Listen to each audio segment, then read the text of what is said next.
comme résistance 2 lampes. De 24. Et on a une branchée sur donc charge et titre, charge et décharge d'un condensateur. Qu'est-ce qu'on remarque? On remarque que le courant, l'aiguille du milliampère divise et revient à 0. Hein? Ça serait pendant un temps. Ça va? Bon, maintenant, il faudrait l'interprétation qui alors ici, nous avons...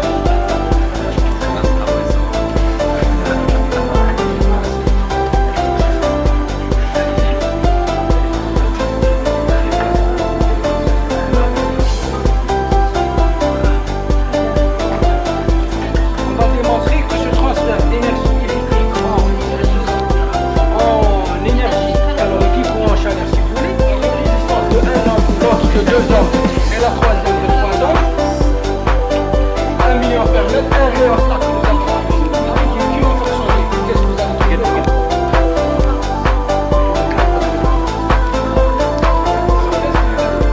Donc, ils peuvent tracer, étudier les variations en fonction des variations.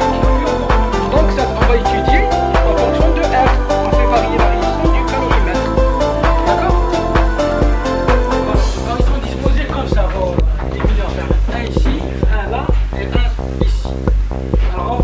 Voir que la déviation est égale à la somme de ces deux-là. Alors on va voir là, on va résoudre. Voilà. Vous voyez là? Alors par exemple ici, on a fait une étude là. Bon, alors ça c'est la photo d'interaction des photons. Ça savent interpréter ça. Ils savent donc s'il y a naissance ou non de nouvelles particules. Il s'avère qu'il y a ici sur la photo. Alors il y a le neutrino, le méson. Vous voyez le proton. Alors le proton, lui, regardez, il est constitué. Et même les particules qui sont à l'intérieur du proton, eux-mêmes, sont constituées d'autres particules. Et ainsi de suite. Donc vous formez entre les deux atomes d'hydrogène. Bon, ensuite on passe à la chimie organique. Chimie organique, nous avons le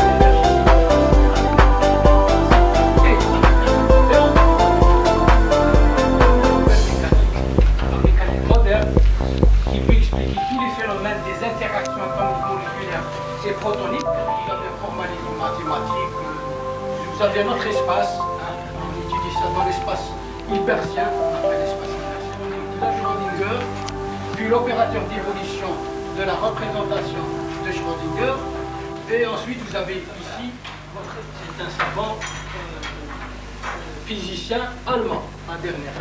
Alors on résume toutes les interactions. Bon, ensuite on a une photo là de la chimie expérimentale. Hein.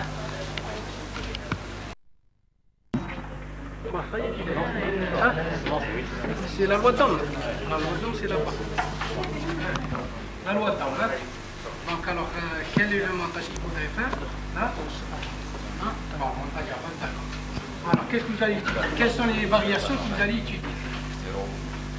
Vous allez étudier les variations de la tension en borne d'une résistance morte en fonction du courant qui traverse cette dernière. D'accord? Bon alors, dessinez-moi le montage ici sur une feuille. Alors vous allez dessiner un générateur qui vous distribue le courant.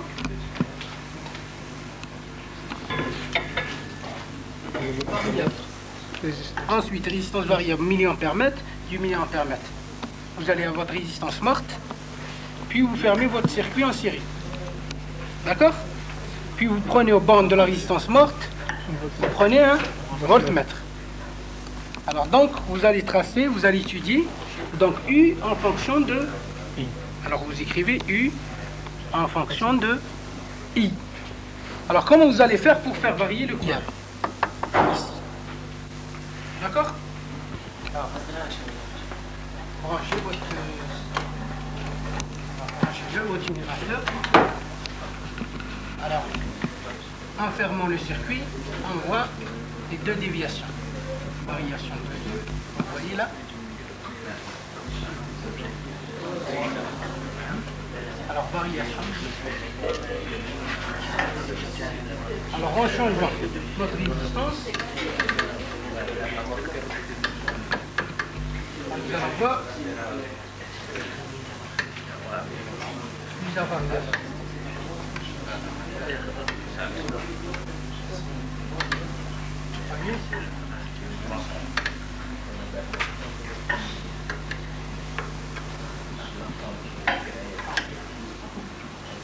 Et ici, la déviation est très importante.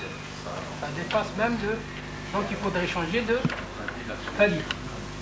Donc, vous voyez, même avec le 30, ça dépasse. Donc, voilà. Il faut revenir à 10 et revenir ici à 10. Et vous tracez comme ça votre droite. D'accord?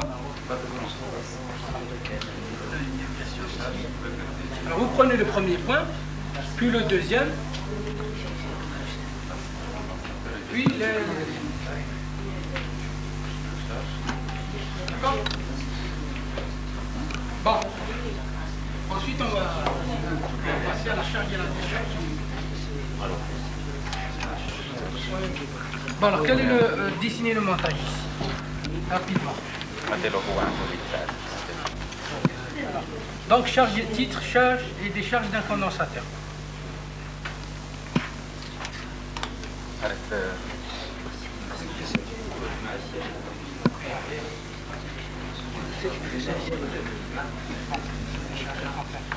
Bon. Maintenant, il faut dessiner le schéma. Alors, vous avez un condensateur que vous allez brancher. Hein? Vous avez un générateur qui va faire quoi au condensateur? Il va le charger. Hein? Alors, l'armature qui est reliée au pôle positif, elle sera chargée positivement.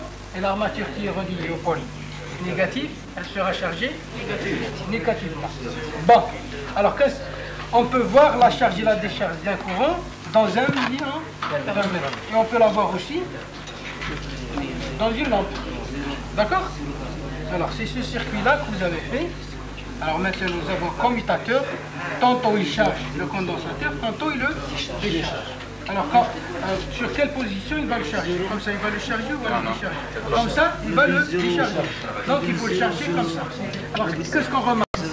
On remarque que le courant, l'aiguille du milliampère divise et puis revient à 0. Hein? Ça serait pendant un temps très court.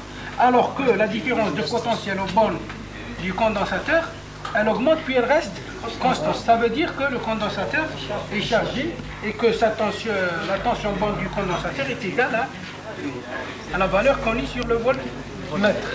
Bon, ça c'est pour la charge. Pour la décharge, quand on va le décharger, on voit que les lampes s'allument et que ici l'aiguille dévie dans l'autre sens et que le voltmètre revient à 0. On va voir si ça marche. Alors vous voyez là? Voilà. On le recharge encore. Alors, on le recharge. Voilà. On le décharge. Hop. On le charge. On voit un petit courant, on le décharge. Vous voyez? Dans les deux sens, il y a passage donc de courant. Ça va? Bon, maintenant, je voudrais l'interprétation théorique. Hein? Alors ici, nous avons un TP de la symétrie.